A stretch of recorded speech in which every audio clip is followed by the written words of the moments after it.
Assalamualaikum warahmatullahi wabarakatuh. Halo semua Sobat Mantri Luka. Kembali lagi di channel Mantri Luka dan masih bersama saya Muhammad Sibromulis Mantri Luka. Di kesempatan hari ini akan membahas suatu permasalahan yaitu mengenai luka yang lama tidak kunjung sembuh. Luka yang lama tidak kunjung sembuh merupakan suatu hal pencetus faktor stresor bagi pasien yang sedang mengalami luka.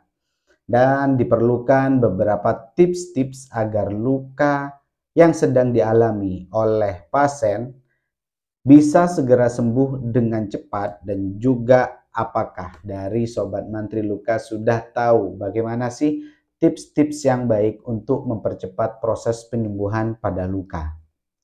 Luka akut maupun luka kronis ini sangat bervariasi untuk proses penyembuhan pada lukanya. Dan diperlukan memang manajemen yang baik, proses perawatan yang baik, salep yang baik, dan juga support-support yang lain untuk mempercepat proses penyembuhan pada luka. Dan inilah di kesempatan kali ini saya akan membahas mengenai tips untuk mempercepat proses penyembuhan pada luka.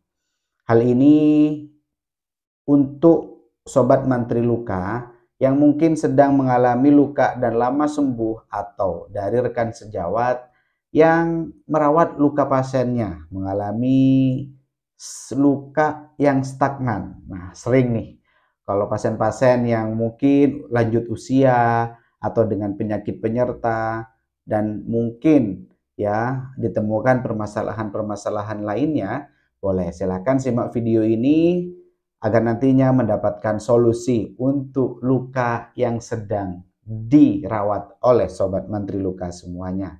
Simak video ini hingga akhir agar nantinya mendapatkan tips-tips untuk mempercepat proses penyembuhan pada luka.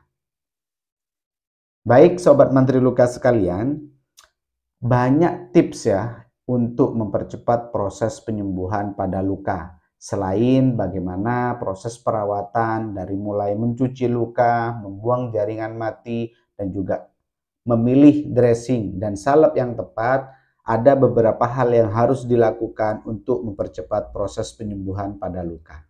Dan apa saja tipsnya? Baik, yang pertama yaitu nutrisi.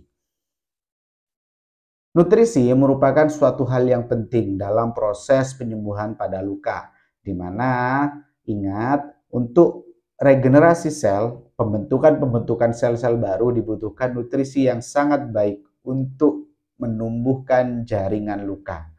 Di mana hal ini terkadang masih banyak dari masyarakat yang mempercayai bahwasannya apabila memakan putih telur, memakan ikan laut ya, atau mengkonsumsi nutrisi-nutrisi yang bisa membuat luka semakin basah, katanya kan seperti itu. Nah, hal ini perlu saya luruskan. Ingat, apabila Sobat Mantri Luka semuanya mengalami luka dan lukanya ingin cepat sembuh, silakan konsumsi nutrisi yang baik, konsumsi protein-protein yang baik ya, atau mengkonsumsi vitamin C ya, dan juga zinc ya dari buah-buahan, sayur, dan juga dari biji-bijian. Silahkan ya. Untuk apa? Untuk mempercepat regenerasi sel pada jaringan luka. Oke, selanjutnya yaitu hindari stresor. Stres merupakan hal yang banyak dialami oleh Sobat Mantri Luka ya, khususnya pasien-pasien yang sedang mengalami luka kronis, contohnya luka diabetes, luka kanker, luka dekubitus. Dan stresor ini bukan hanya berlaku pada pasien ya. Ingat Sobat Mantri Luka sekalian, berlakunya juga biasanya apabila luka ini lama sembuh ya, stresor ini juga bisa akan dirasakan oleh keluarga pasien. Hal ini memang dibutuhkan manajemen pola coping yang baik ya, di mana memang harus segera ditemukan solusinya. Dengan apa? Dengan berkonsultasi dengan ahli perawatan luka atau berkonsultasi dengan dokter untuk menemukan solusi-solusi yang terbaik agar lukanya cepat sembuh dan juga tekanan ya ataupun stresor ini dapat kita kurangi ya agar nantinya dari kondisi-kondisi ini bisa kita rilis dengan perlahan. Oke.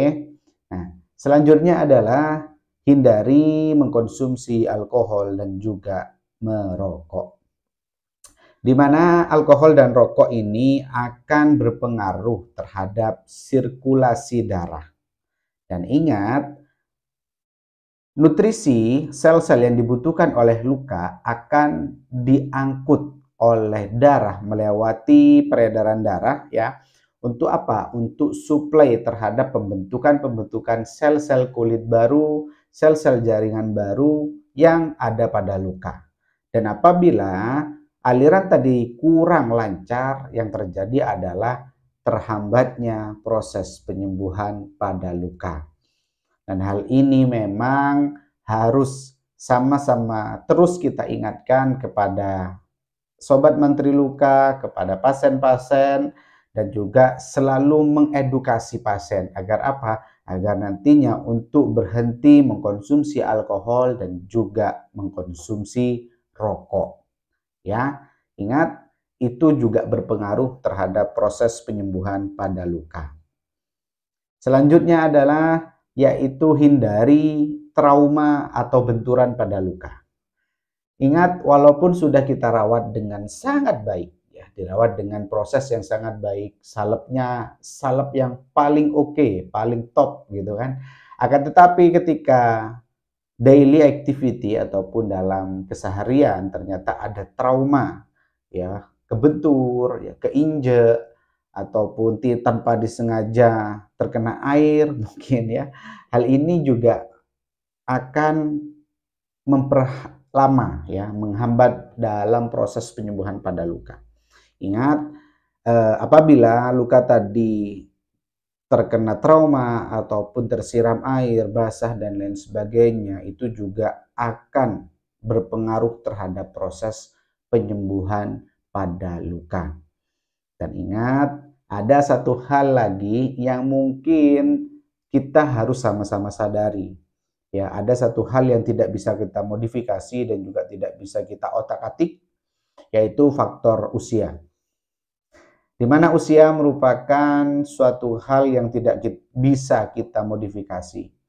Selain itu, apabila usia pasien sudah lanjut usia ya 60 tahun ke atas ya, hal ini akan berbeda dengan pasien-pasien yang masih di usia produktif dalam proses penyembuhan pada luka.